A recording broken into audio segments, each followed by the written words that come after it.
Bueno, buenas tardes a todos. Bienvenidos a esta masterclass organizada por la Escuela de Gobierno, Política y Relaciones Internacionales de la Universidad Austral. Esta actividad es desarrollada en el marco de nuestra maestría en Relaciones Internacionales y nuestro Centro de Estudios Legales, Políticos y Económicos de Asia.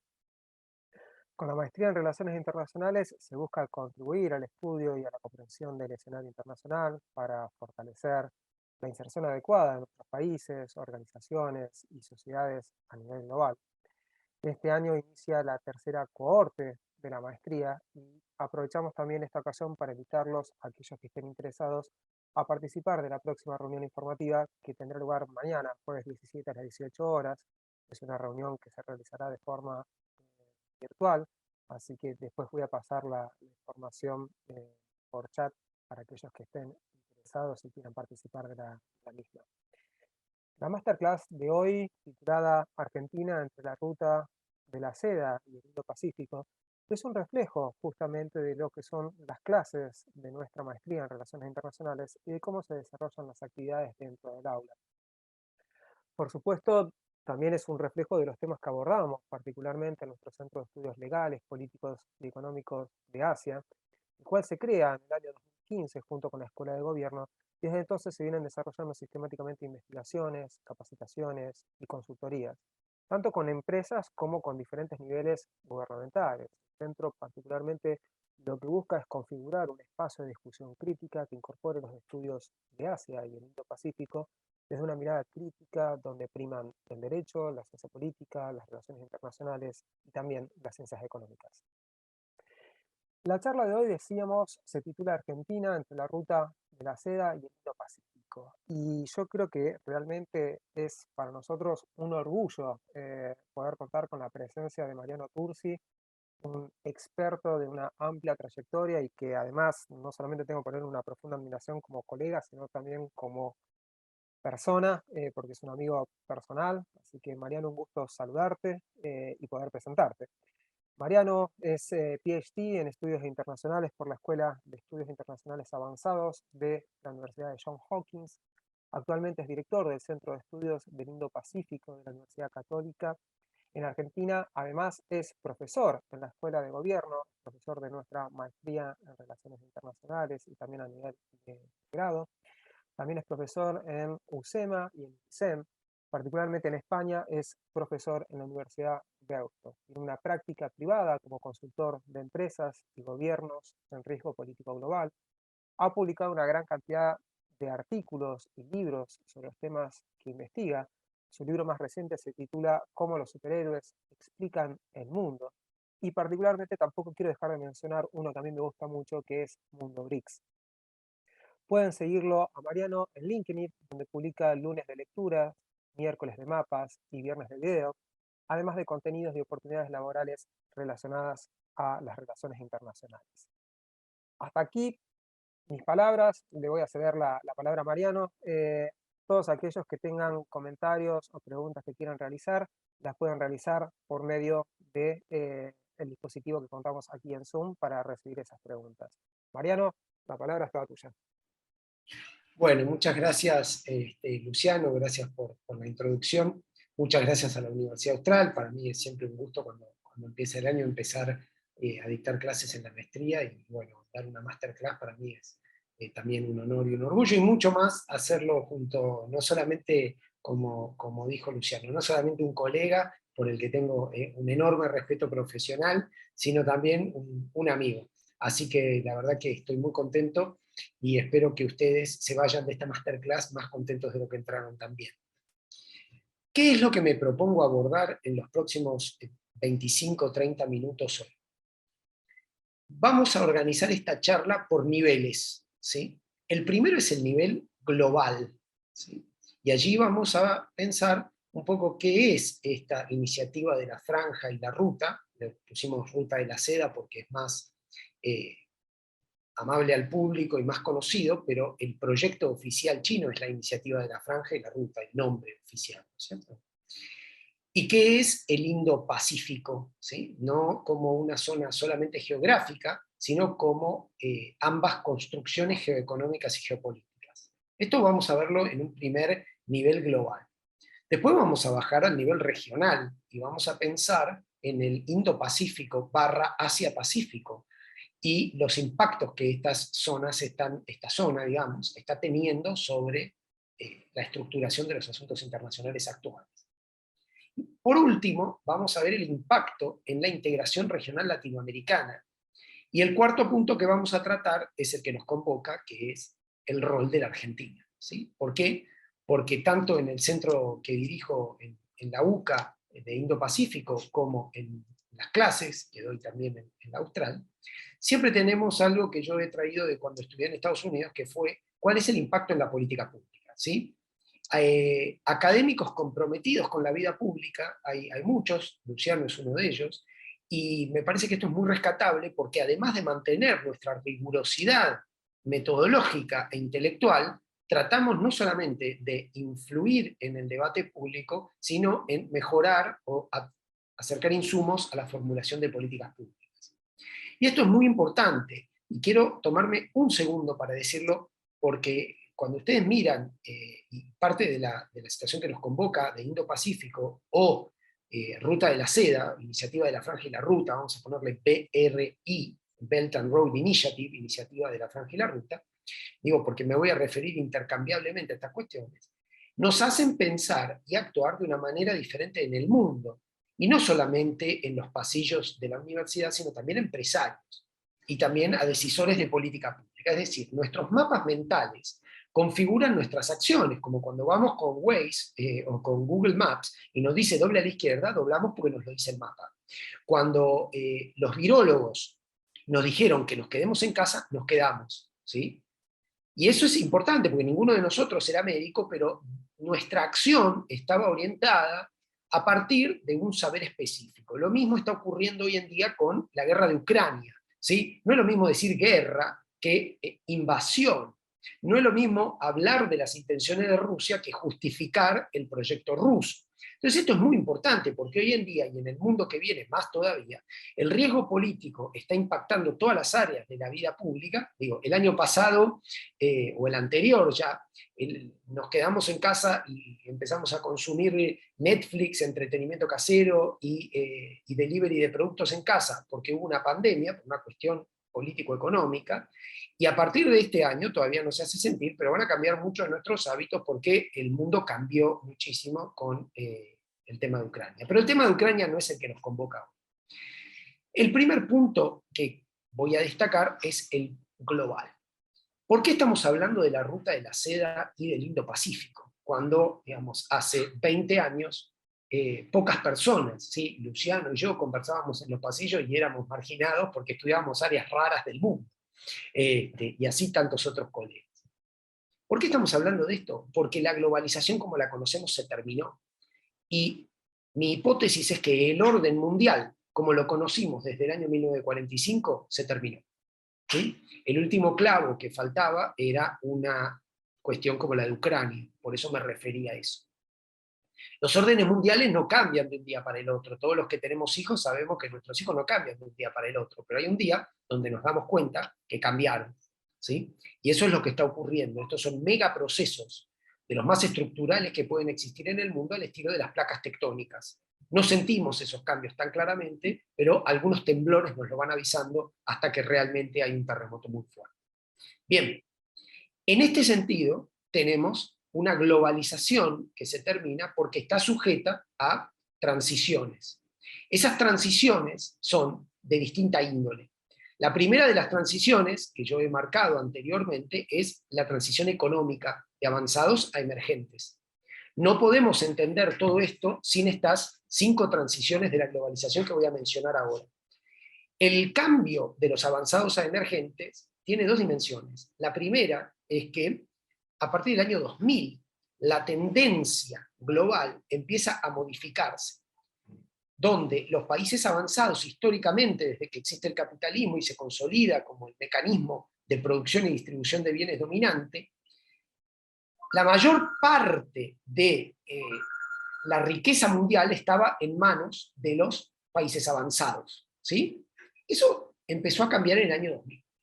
Y sobre el marco sobre el marco de esto está el ascenso de China, que es el factor determinante en lo que nos convoca de ruta de la seda en el Pacífico. Pero no solamente cada vez tienen un porcentaje mayor de la torta del producto global, sino que además sus tasas de crecimiento cada vez son más aceleradas, ¿sí?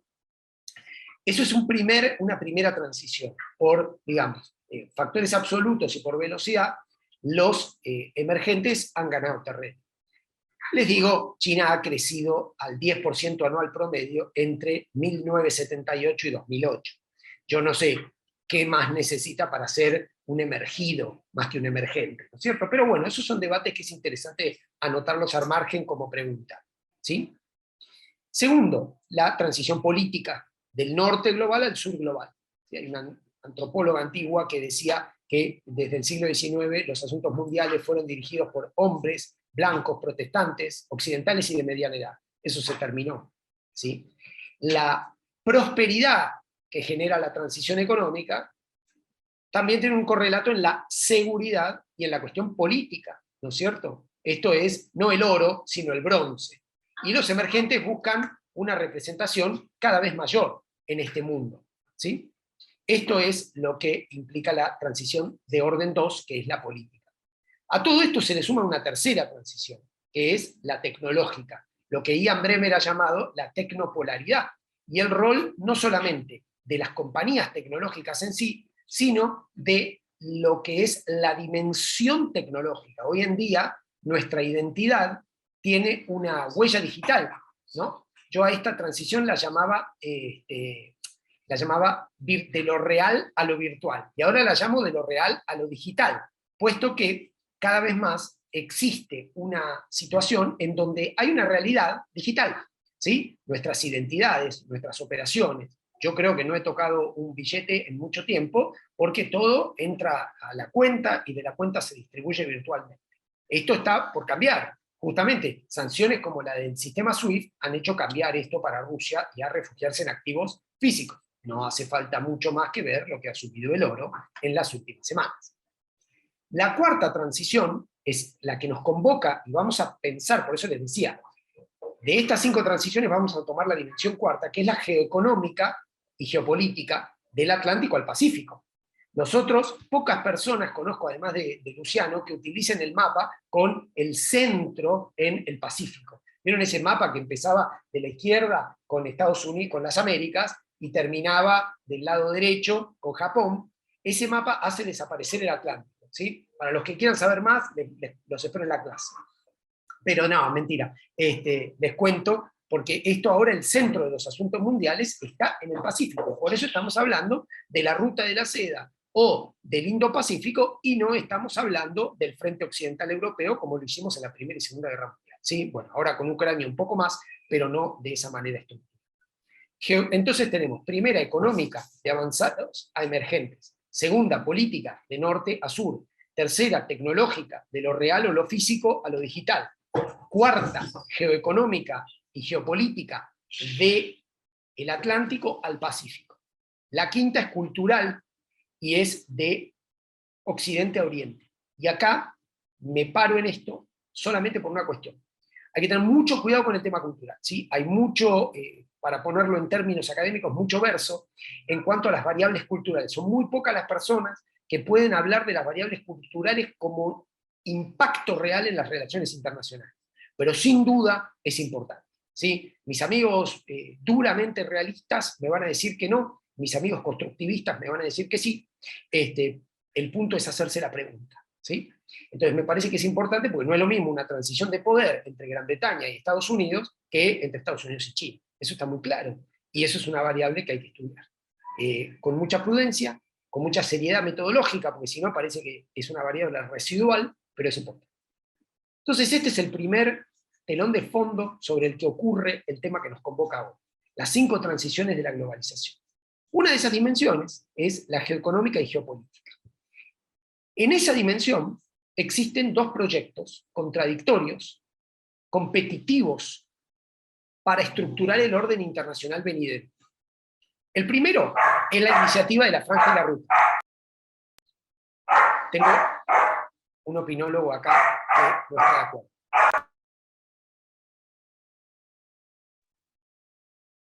El primero es el proyecto chino, con centro en Beijing. Este es el proyecto insignia del presidente Xi Jinping. Pero va más allá de la administración de Xi Jinping, ¿no es cierto? ¿Por qué? Porque es una cuestión estructural. Es una cuestión que revela y refleja el nuevo rol de China en los asuntos mundiales. En dos partes. La primera, dura, económica, ¿sí? China se ha colocado en el centro de múltiples cadenas de valor global. Dependiendo del sector y dependiendo del alcance, vamos a encontrar más lugar de China que en otros. Las compañías chinas ya no son proveedoras de trabajo barato ni de insumos. Ahora están pasando al agregado de valor, ¿sí? Del made in China al creating in China, ¿sí? Entonces, esa ubicación estratégica en las cadenas de valor globales que responde a la apertura china en 1978 y se sigue profundizando.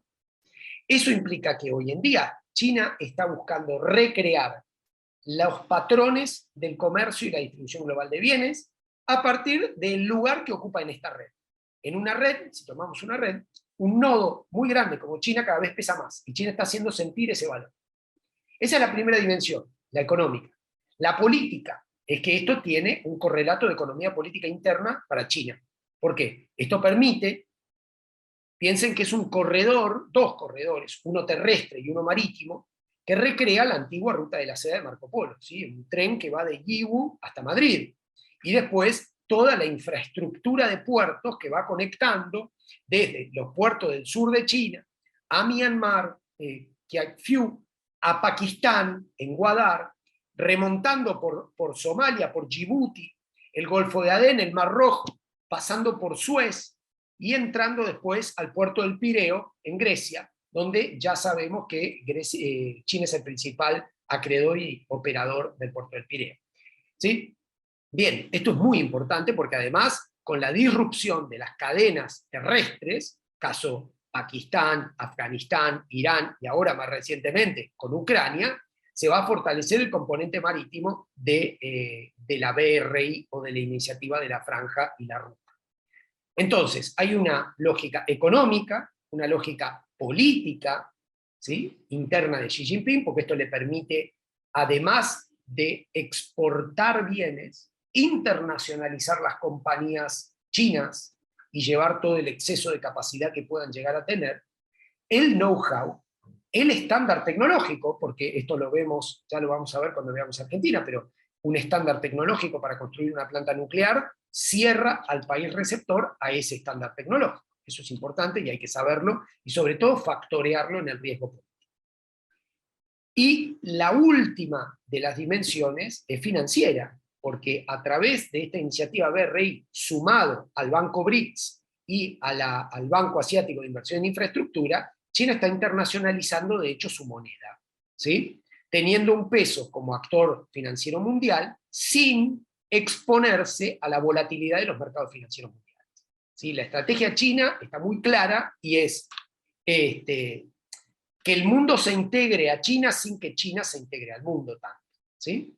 ¿Por qué? Para evitar los costos de la crisis asiática, para evitar los costos del contagio de una crisis como la del subprime, y como para evitar una crisis del contagio de la caída de los emergentes que va a venir en un par de semanas, cuando empiecen a sentirse las sanciones, el rublo definitivamente colapse y la economía rusa arrastre al resto de los emergentes. ¿Sí? Estas son las buenas noticias que nos toca dar a los analistas de relaciones internacionales. ¿Sí? Pero la buena noticia es que cuando lleguemos a Argentina, toda nuestra guerra contra la inflación frente a lo que va a ser los problemas que va a tener el mundo van a ser más cercanas, pero menos graves. Sin restarle importancia, por supuesto, para todos los que tenemos que ir al supermercado cada 2 o 3 días. Bien, ese es el proyecto chino. Ahora, al proyecto chino se opone el Indo-Pacífico.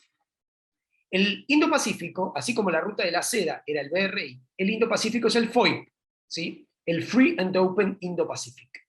Y es interesante porque es un proyecto japonés, ¿sí?, el primero que lo visualiza y lo convierte en un documento de estrategia de política exterior es Japón, no es Estados Unidos.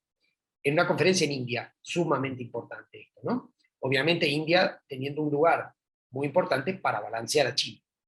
Y se lo llama libre y abierto, justamente en oposición a una iniciativa que se percibe como poco libre y cerrada en base al designio de China.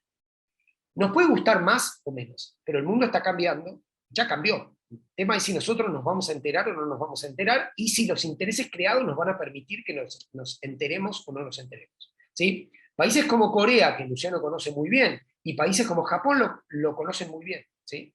Fíjense lo increíble que fue para Corea la administración Trump para cambiar radicalmente su política exterior, que, les cuento, para Corea, esta situación en Corea del Sur estoy hablando, ¿por qué? Porque el ascenso de China ha dislocado la región del Indo-Pacífico y del Asia-Pacífico. Y en base a esa dislocación, estos países están respondiendo. Una de las respuestas es el Indo-Pacífico. De un país como Japón, que crecientemente se ve o se percibe amenazado por China.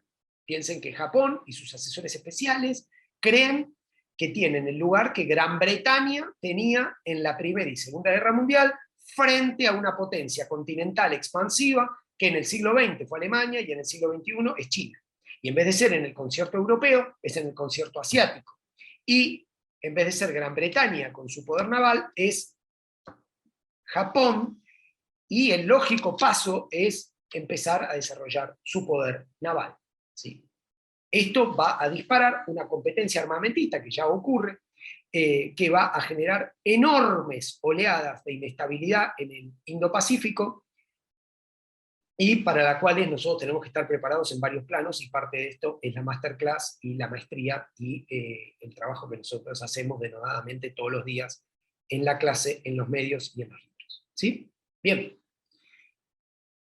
¿En qué se opone? Se opone de la siguiente manera. Lo que busca hacer el proyecto FOIP, como dije, es lograr una alianza de países que puedan controlar el ascenso chino. ¿Qué quiere decir contener y controlar? Básicamente disuadir el expansionismo chino.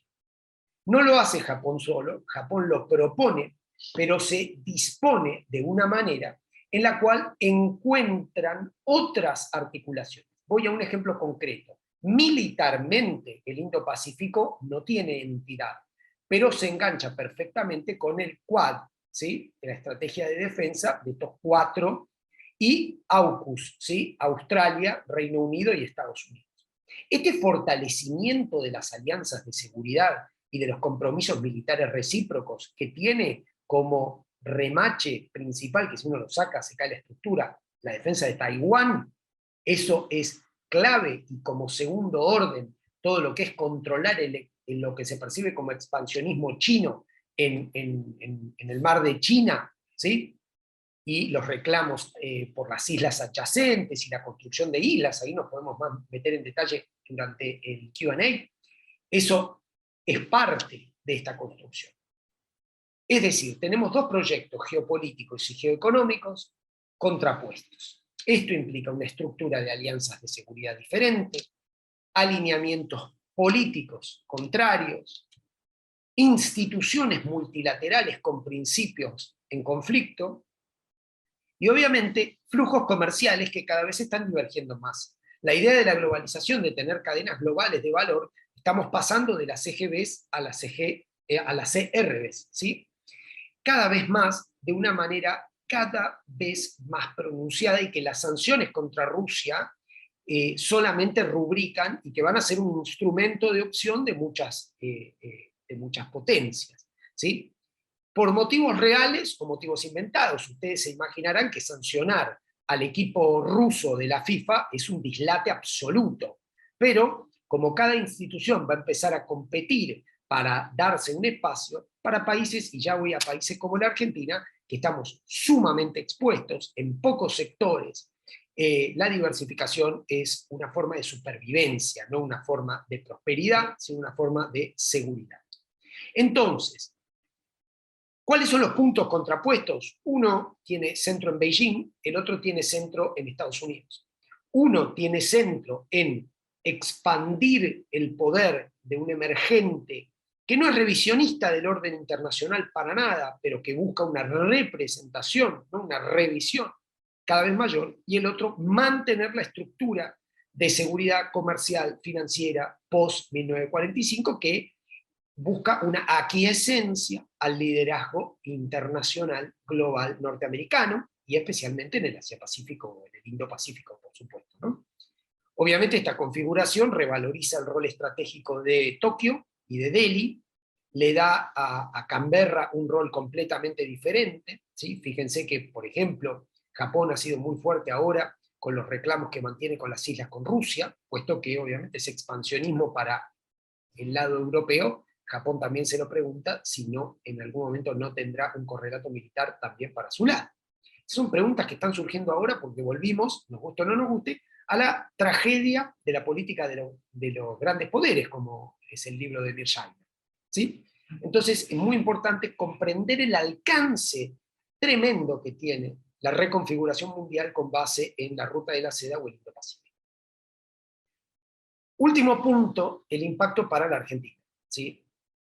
Bueno, todos los que me conocen y los que no me conocen también saben que soy bastante claro en mis conceptos, aunque muchas veces no guste, pero me toca el rol de ser el incómodo / cómodo rol de ser académico y no tener que responder a ningún proyecto político que me diga lo que tengo que decir. Con lo cual, el análisis que yo tengo al respecto es que el sector privado se está adaptando mucho más rápidamente que el sector público. Lamentablemente, este año cuando el gobierno argentino firmó el compromiso con la BRI, no entendió, creo, cabalmente el impacto que esto tiene. ¿Cuál es el impacto? Primero quiero destacar que no es que sea crítico del gobierno en una cuestión política, sino analítica. Fíjense que Argentina, en el término de 3 semanas, acordó con las potencias occidentales en el Fondo Monetario, en los cuales Japón y Estados Unidos tienen un rol muy importante, y también con China. Pero lo que no comprendemos todavía es que están surgiendo estos, no los llamaría bloques, pero estos dos proyectos geoeconómicos y geopolíticos contrapuestos. Para un país como la Argentina, esto es complejo, porque nosotros no tenemos poder propio. Entonces, vamos a ver nuestros márgenes de maniobra reducidos. Fíjense que China en este momento tiene una enorme disyuntiva frente a Rusia, porque Rusia pateó el tablero. Luciano mencionaba que mi último libro es Cómo los superhéroes explican el mundo, y yo puse ahí, Luciano, a Rusia como Hulk. ¿Por qué? Porque Hulk tiene esta doble dimensión de Bruce Banner, el científico afable y tranquilo, y de pronto explota y se vuelve un monstruo verde. Y gracias, Luciano, que mencionó lo de LinkedIn, ahí tengo el capítulo colgado, cuando fue la invasión lo regalé a todos, así que al que me siga me lo pide o lo puede ver ahí en el feed. Entonces, y China tiene una incomodísima posición, porque no es como muchos reduccionistas y simplistas plantean, que China está del lado de Rusia, en una especie de eje del mal, ni tampoco es que está con Estados Unidos 100%, porque no puede además, por la frontera que tiene con Rusia. Entonces, para la Argentina hay que entender que a medida que estos bloques o estos proyectos divergen, Argentina va a estar cada vez más tironeada. Creer que Argentina va a poder engancharse al tren de uno frente a otro es una estupidez que nos costó Malvinas, ¿sí? Así que no estoy hablando de cuestiones solamente académicas. Nosotros no entendimos bien la Guerra Fría, ¿sí? Creer que nosotros, un país con poca relevancia global, podemos jugar la carta China contra Washington o jugar la carta de Washington contra China es realmente no solamente un problema a nivel académico, sino un peligro a nivel de política pública, ¿sí? Lo que nosotros tenemos que comprender es que estos proyectos divergentes reducen los márgenes de maniobra de la Argentina. Cuando digo de la Argentina me refiero al gobierno argentino, esté quien esté, y al sector privado. ¿Por qué? En mi rol de consultor, que también mencionó Luciano, muchas veces mostramos y analizamos estas cuestiones y les explicamos a nuestros clientes. La estructura de acuerdos multilaterales va a cambiar. La forma de hacer negocios va a cambiar. Hoy si uno tenía una siderúrgica que recibía productos de Rusal, hoy tiene un problema. ¿Sí? Rusal está cerrando una planta en Limerick, en Irlanda, que no tiene absolutamente nada que ver por el tema de las sanciones. ¿Sí? Para un país como el nuestro, además, que está enganchando su tren de desarrollo futuro, porque si ustedes miran el memo que Argentina firmó, hay sectores estratégicos de punta, tecnológicos y de agro, que por complementariedad natural nosotros tenemos con China, y no solamente no podemos, sino que no debemos resignar, pero que también tenemos que fomentar nuestros otros mercados para diversificar. Nosotros no podemos permitir, y menos en base a una solidaridad ideológica inexistente, reducir nosotros mismos nuestros márgenes de maniobra. Nosotros no vamos a abrirle la puerta de América Latina a ninguno de estos países, ¿sí? Porque ninguno de estos países va a jugar con la Argentina en contra de Estados Unidos. A ver, yo me encantaría poder tener una llegada al sector público para explicarles, por favor, que Beijing en este momento, miren cómo está jugando, con la prudencia que está jugando, y es Moscú, ¿sí? Porque no llegó una bala de Beijing a Moscú. Y no tienen ningún tipo de intención de violar ni una sanción de las que pusieron Europa y Estados Unidos. Imagínense con Argentina, que alegremente somos un país que tiene una instalación que en el organigrama del Estado chino depende de la Comisión Militar Central, que es la estación de observación del espacio lejano de Neuquén. Por favor, quiero ser sumamente claro con esto. Yo no lo estoy diciendo desde un lugar ni pro Estados Unidos, ni anti Estados Unidos, ni pro China, ni anti China. Si algo, yo soy pro Argentina, por supuesto, porque es mi país y obviamente quiero que nos vaya bien y que podamos tener la mayor prosperidad para los sectores. Y también la mayor seguridad para nuestra ciudad. Y ese es mi rol académico, a contribuir al debate. Con lo cual, tenemos que tener muy en claro un proyecto estratégico. Si no tenemos ese proyecto estratégico, y no comprendemos el mundo, mal podemos entender hacia dónde vamos. Termino con una anécdota que tengo en mi libro del orden mundial. A los académicos de relaciones internacionales nos toca ser astrónomos, y a mis colegas de política exterior y diplomacia les toca ser astronautas.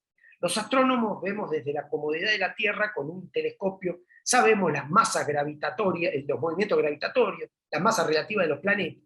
Y si nos ponen en un cohete, vomitamos y no sabemos qué hacer. El astronauta tiene no solamente el coraje, sino la visión, ¿sí?, de hacer esto. Idealmente, en un mundo ideal, la investigación que nosotros hacemos como astronautas ayuda a los astrónomos, como astrónomos, ayuda a los astronautas, ¿sí? Solamente astrónomos no sirve para nada, y solamente astronautas es un nivel muy pobre de la realidad. Y si vemos lo que hacen las potencias, es tratar de integrar. Entonces, para entender, por eso dije Argentina entre la ruta de la seda y el Indo-Pacífico, la pregunta no es cuán subservientes de China vamos a ser, o cuán seguidistas de los Estados Unidos vamos a ser. Nosotros no nos vamos a jugar las cartas a la ruta de la seda o al Indo-Pacífico, nosotros nos vamos a jugar la carta a la Argentina. Preguntas concretas: ¿cuánto coordinamos con Brasil nuestro ingreso a la BRI? ¿Cómo miramos junto a Chile las oportunidades que ofrece el Indo-Pacífico, apalancándonos en el rol de un socio con llegada y membresía en APEC? La respuesta a las dos preguntas, no se la pregunten mucho, es cero. Bien, si nosotros no empezamos a construir primero consenso interno y después coordinación regional, en este mundo, tanto Tucídides como Martín Fierro lo ponen muy en claro. Tucídides decía, termino con tres: Tucídides, ¿sí?, el Martín Fierro y Jauretche. Tucídides decía, cuando pensaba en la guerra del Peloponeso, en la historia de la guerra del Peloponeso, contaba el diálogo de los melos. Cuando van los atenienses, y Melos dice que va a ser neutral, y los atenienses le dicen una frase que es clave del realismo, que es: los fuertes hacen lo que pueden, no lo que quieren, lo que pueden. Los débiles sufren lo que deben, y los destruyen, ¿sí? Una lección de alguien que sobreestima sus capacidades en un conflicto. Martín Fierro tiene una versión mucho más clara, que es: los devora lo de afuera, ¿sí?, para consenso interno. Jauretche decía algo muy claro: ¿no? O sea, el tema no es cambiar de collar, sino dejar de ser perro. Y esta es la clave. Argentina tiene que generar márgenes de maniobra, aumentar espacios de autonomía. Eso se logra primero internamente, con un proyecto estratégico y un consenso político de largo plazo, y después regionalmente, porque este es un mundo donde las regiones van a ser cada vez más clave para plataforma de prosperidad global y de inserción internacional, y después para protección y seguridad. Muchas gracias. Bueno, no, por favor, muchísimas gracias a vos, Mariano. Realmente, como siempre, tu exposición brillante, desde lo metodológico, desde lo conceptual, nos has dado un montón de herramientas para discutir y charlar. Yo tengo ahora algunas preguntas que me fueron llegando, pero quería tomar un poco tu exposición para pensar algunas cosas desde nuestro rol como profesionales en la ciencia política y relaciones internacionales, ¿no? Eh, hay un objeto de estudio muy concreto que tiene que ver con las tendencias recurrentes, tanto del sistema internacional como de la economía capitalista, ¿no? Cuando hablo de una tendencia recurrente del sistema internacional, estoy pensando en cómo los actores, los países en este caso, van apreciando, depreciando poder y por lo tanto mejorando su posición dentro de la estructura. Eso que Paul Kennedy llamaba ascenso y descenso de grandes poderes, que tiene un impacto tremendo en lo que va a ser la configuración de poder. Yo coincido totalmente con Mariano de lo que es el mundo de Yalta, prácticamente no queda nada.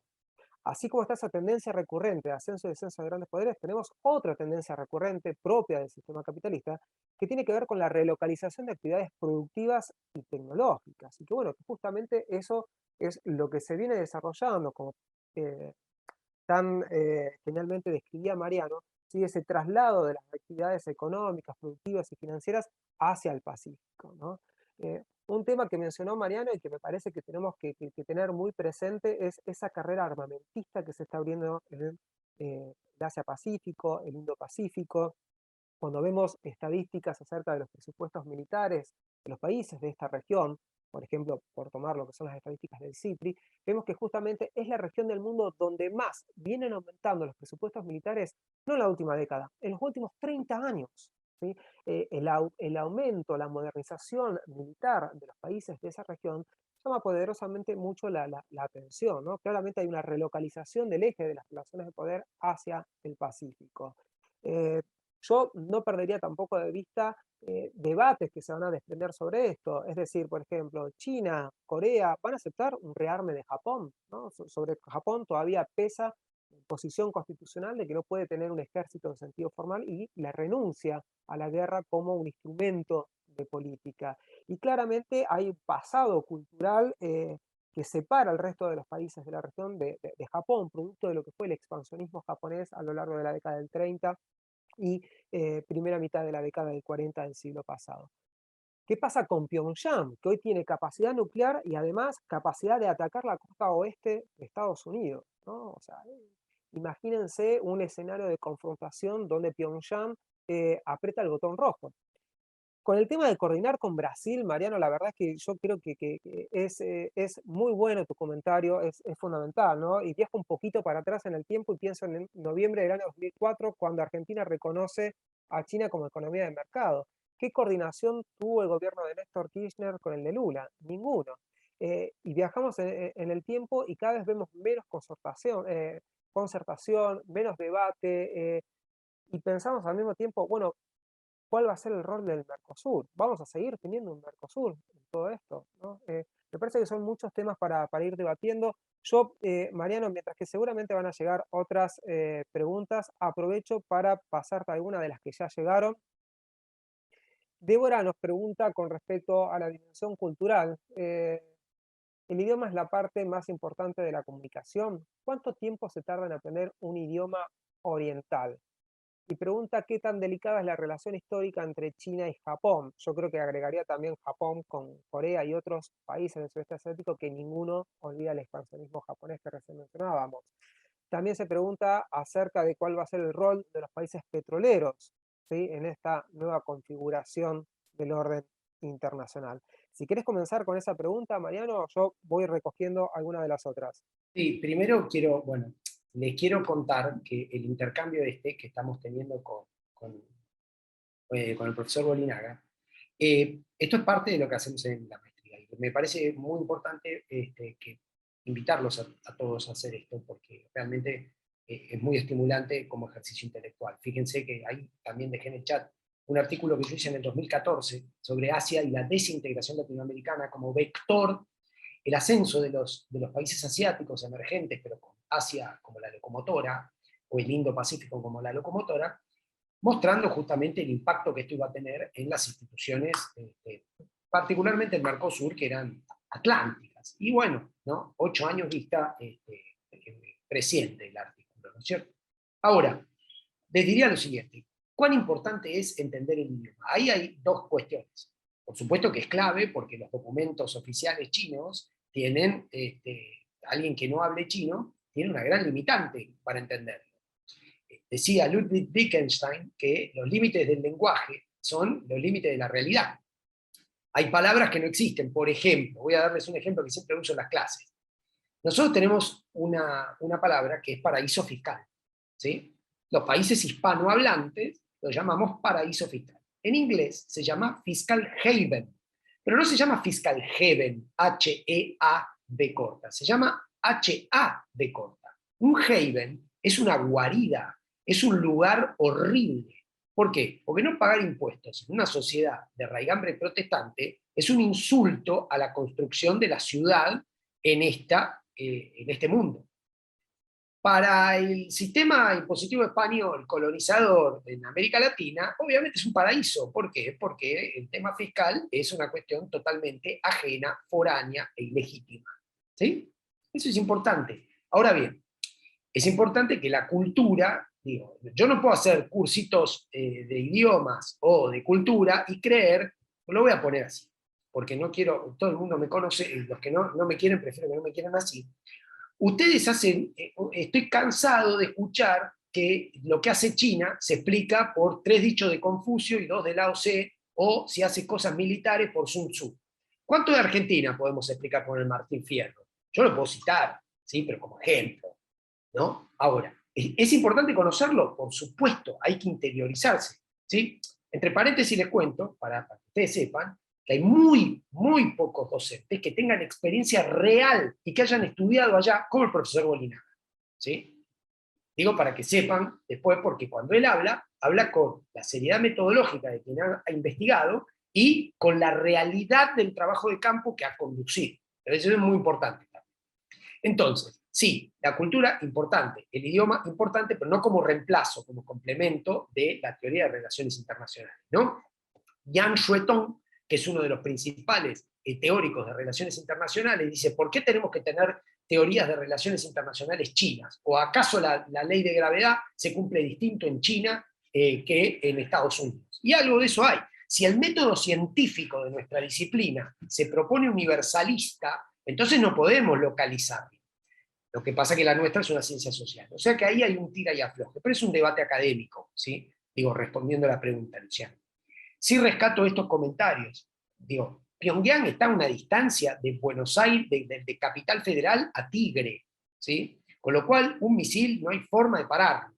Sí es cierto que el disloque tremendo, por eso dije claramente que el orden internacional se terminó. Lo que hizo Rusia en Ucrania hace que Irán se haya envalentonado, que accidentalmente se disparen misiles a Pakistán, ¿sí? Uno dice, ok, un misil se puede disparar accidentalmente. En esa dirección, no. ¿Entienden? Esto es lo que hace que Japón ahora se vea solo, porque cualquier país en Asia, yo si hoy estoy en Seúl o en Tokio, lo primero que estoy mirando es decir, Estados Unidos acaba de salir malherido de Irak, ¿sí? Terminó sus aventuras en Irak y Afganistán, y ahora va a volver a Europa, y además el pivote a Asia con China. Está muy complicada la situación. Digamos, Luciano mencionaba que yo asesoro gobiernos y algunos locales o sobre todo provinciales o municipales, pero este es el momento para asesorar a un gobierno y decir, este es el momento para avanzar con tus peores proyectos.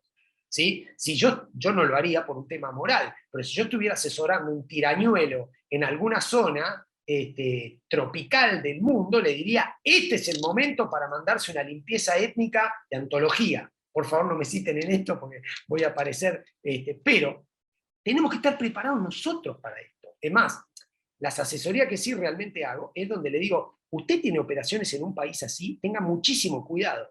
¿Por qué? Porque ahora, si su gasoducto pasa por Turkmenistán, tenga muchísimo cuidado. Cualquier cosa que usted tuviera por Belarus, tenga mucho cuidado. Y fíjense, hoy en día el espacio aéreo ucraniano se redujo. Las aerolíneas ahora dejan de operar, ¿sí? Entonces, dependiendo del sector en donde uno esté, no hace falta, yo digo esto del tirañuelo porque impacta, pero realmente cualquier cuestión, digamos, está una zona donde se produce el 28% del trigo del mundo, entre Ucrania y Rusia. Bolsonaro viajó a Rusia. ¿Por qué? Y porque si Bolsonaro se llega a quedar sin el fertilizante que viene de esta zona en conflicto, por supuesto tiene un conflicto político mayúsculo porque se le da vuelta el más reciente vector de poder político en Brasil, que es el agronegocio. Eso nos impacta a nosotros también, por favor. Pero tenemos que hacer un análisis claro de la realidad. Es realmente un momento muy rico para los analistas de geopolítica. Yo creo que en este sentido, para la escuela de gobierno, para el centro, para la maestría de Relaciones Internacionales, es un momento clave para generar estas discusiones sobre políticas públicas. Argentina va a tener que tomar un montón de decisiones acerca de la orientación que va a adoptar. Me quedo con una cuestión que también mencionaba Mariano, ¿no? Que me parece una lectura brillante. O sea, el sector privado se está adaptando mucho más rápido que el sector público, ¿no? Y esto también lo podemos ver con cambios que ya se venían gestando mucho antes de que Rusia invadiera Ucrania. Por ejemplo, les tiro un dato para que tengan presente a la hora de pensar esta reconfiguración que se viene dando a nivel mundial. En el año 2007, por primera vez, las exportaciones argentinas a Asia superaron las exportaciones a Europa. Desde el año 2007 en adelante, esa es una tendencia que se mantiene. Hoy nuestros principales socios comerciales están orientados en esa parte del mundo, ¿no? Y al mismo tiempo, a medida que incrementamos nuestras relaciones comerciales con esos países complementarios, se va deteriorando lo que es el tejido industrial que se había constituido al interior de América Latina, ¿no? Es decir, en el marco del Mercosur, por ejemplo. Había un tejido intraindustrial muy importante que se viene deteriorando a partir de la mayor presencia de China. Entonces, hay muchos debates, ¿sí? Que países como Argentina y Brasil, que tienen una matriz productiva tanto agrícola como también industrial, se tienen que dar. Debates que a lo mejor no se dan en países como Perú o en Chile, donde claramente han mantenido históricamente un modelo primario extractivo. Mariano, te paso 2 o 3 preguntas que me parecen muy importantes y que estaría buenísimo que las podamos plantear. Una de las preguntas que me hacen es, ¿en qué medida la desaceleración de la expansión económica de China y la aparición de problemas estructurales en el modelo de desarrollo del gigante asiático pueden impactar en su afán de expansión geopolítica y empoderamiento militar? Y la otra pregunta, si me permitís, ya te la paso porque está un poco atada a eso. Nos preguntan si tuviéramos que definir el tablero mundial, eh, ¿cómo lo definiríamos y si es muy pronto para hacerlo? Yo creo que es muy pronto para hacerlo porque estamos en pleno momento de transición. Pero bueno, te dejo esas 2 preguntas, Mariano. Con respecto a la primera pregunta, ¿cómo va a impactar? La respuesta es cortísima, muchísimo. ¿Sí? En algún momento esto va a ocurrir. ¿Sí? Es más, no lo digo yo, lo dice el Banco Central de China. ¿Sí? El ritmo de crecimiento de la economía china, en algún momento, bueno, ya se frenó. Ahora, ¿qué pasa? China sigue siendo la locomotora, cae menos cuando todos los demás caen y se recupera más rápido. Lo vimos con la crisis del 2008-2009 y lo vimos con COVID. ¿Sí? Obviamente la economía de comando y control que tiene China, fuertemente centralizada, le permite hacer un movimiento de recursos que economías como el caso de India no pueden hacer. ¿Sí? Esto es importante porque pues para la Argentina esto significa, a ver, la pregunta tiene 2 respuestas. Una analítica, ¿sí? Que podemos pensar si la burbuja, si los balance sheets de los bancos chinos, los préstamos basura, las compañías constructoras, todo esto lo podemos pensar y lo vemos más en detalle. Para la Argentina esto es mala noticia. ¿Por qué? Si la economía china cae, ¿sí? La economía mundial cae. La demanda de los productos que nosotros exportamos cae, ¿sí? Entonces, cualquier movimiento recesivo en China va a impactar directamente en la Argentina. Cuidado, porque además la canasta de productos que Argentina le exporta a China son la canasta de productos con fuerte valor agregado impositivo. Yo lo llamo así en una conversación con mis amigos de la FIP, le dije, estos son productos de valor agregado impositivo. ¿Qué quiere decir esto?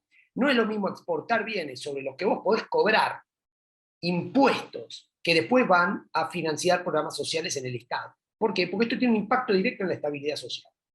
Hoy en día la estabilidad social en Argentina tiene una parte que está impactada por Asia en general, por China en particular. Por eso invito a todos a moderar sus visiones del Indo-Pacífico a más allá de China. Luciano, bueno, vos sabés, la universidad tiene presencia en Santa Fe, entonces vos sabés que el principal socio comercial de la provincia de Santa Fe es la India. Entonces, aún si yo miro los datos del INDEC y tomo la perspectiva de la Argentina, para Santa Fe es un dilema estratégico diferente. Lo he hablado con representantes provinciales cuando hemos hecho consultas y es muy claro.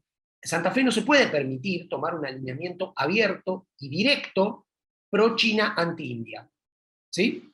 Es más, la canasta de productos que Argentina exporta al sudeste asiático, ¿sí? Incluyo países como Vietnam aquí, tiene superávit. Nuestro comercio con China arroja déficit, nuestro comercio con el sudeste asiático arroja superávit, que casi compensa el déficit con China. Ese es el tipo de cuestión. Nosotros no estábamos para alinearnos con Delhi, contra Beijing. Es un delirio. Somos Argentina. ¿Sí? ¿Vieron esa película 300? Y dice, esto es Esparta. Bueno, esto no es Esparta. Esto es Argentina. Y nosotros no somos, por eso en mi capítulo de superhéroes, el superhéroe para América Latina, tuve la suerte de que ese libro ahora se publicó en Estados Unidos, lo publicó Rowman and Littlefield, y la verdad que fue una linda batalla editorial poner un capítulo sobre América Latina.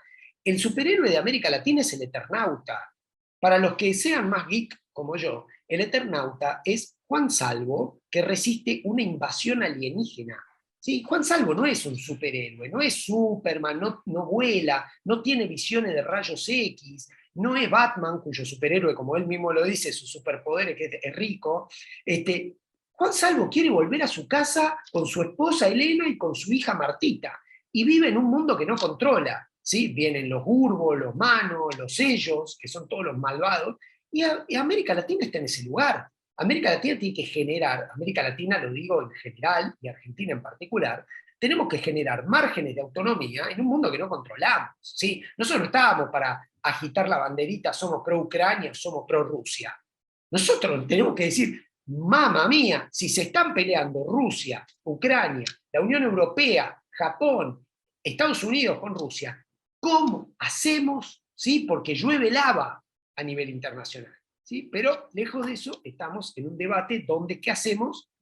Lo traemos a la grieta. ¿Sí? Lo cual, disculpen, me enerva completamente, esto va más allá de la charla. Una cosa que me parece sumamente interesante con esto de qué pasa con una desaceleración de la economía china es pensar también cómo impacta fronteras dentro de China, ¿no? Pensémoslo como analistas internacionales que tenemos que aconsejar al gobierno argentino de lo que puede pasar en China. Bueno, claramente el éxito de la modernización económica en China nutrió de legitimidad la conducción política del Partido Comunista. Ahora, ¿qué va a pasar con esa gobernabilidad? Pensemos en Hong Kong, en regiones separatistas como Xinjiang. ¿Qué va a pasar si la modernización económica en China se frena? ¿No? Eso claramente puede ser también un frente de debilidad para el Partido Comunista que viene gobernando China desde 1949 en adelante. ¿Cómo construir políticas públicas en la Argentina? Y ahí tenemos también algo muy importante, porque no es cuestión de mirar a China como un espejo o a otros países del este asiático que han logrado modernizarse exitosamente, porque la mayoría de estos países se han modernizado, ya sea con regímenes políticos autoritarios o con tradiciones políticas autoritarias. Nosotros vivimos en un contexto de democracia política que implica negociar permanentemente con diferentes sectores de la sociedad civil. Y ahí está la importancia de generar estos consensos y estas políticas públicas a largo plazo que trasciendan un mero gobierno, ¿sí? Y que se conviertan justamente en una política de Estado, algo que se mantenga con independencia del color político del gobierno de turno. Mariano, muchísimas gracias. No sé si querés hacer algún comentario para cerrar. Realmente brillante siempre escucharte. No, muchas gracias. Disculpen a los que, bueno, si quedaron preguntas pendientes, me escriben ahí, se las puedo contestar. Lamentablemente nos quedamos sin tiempo. Yo ahí compartí con todos un artículo y el link para los que quieran seguir. Me escriben sin ningún inconveniente, con todo gusto. Muchas gracias, Luciano, muchas gracias a la universidad, Alfonso, Santiago, siempre. Así que muchísimas gracias. Para mí es un gusto. Me encontraré con algunos en la maestría. Los invito también a todos al Centro de Indo-Pacífico en la UCA, donde lo tendremos también a Luciano como expositor, si su agenda lo permite, que va a ser un gusto. Y digo, ya le tiro la invitación con presión, lo dejo, pero va a ser un gusto tenerlo. Y a todos ustedes también a acercarse, a saber más de estos temas. Me escriben, no estoy para las polémicas de Twitter, pero sí para los intercambios educativos que LinkedIn permite. Así que muchísimas gracias a todos, gracias a la universidad, y ojalá sea el inicio de un mayor interés en esta disciplina que tanto queremos. Bueno, desde la Escuela de Gobierno realmente te agradezco muchísimo, Mariano, por tu participación y además por tu rol en la formación de recursos humanos permanentemente.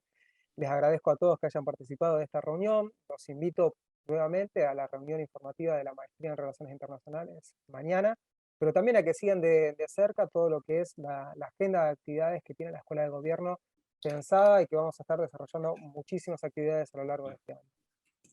Así que bueno, muchísimas gracias a todos y seguramente nos vamos a estar viendo próximamente en otras actividades. Hasta luego.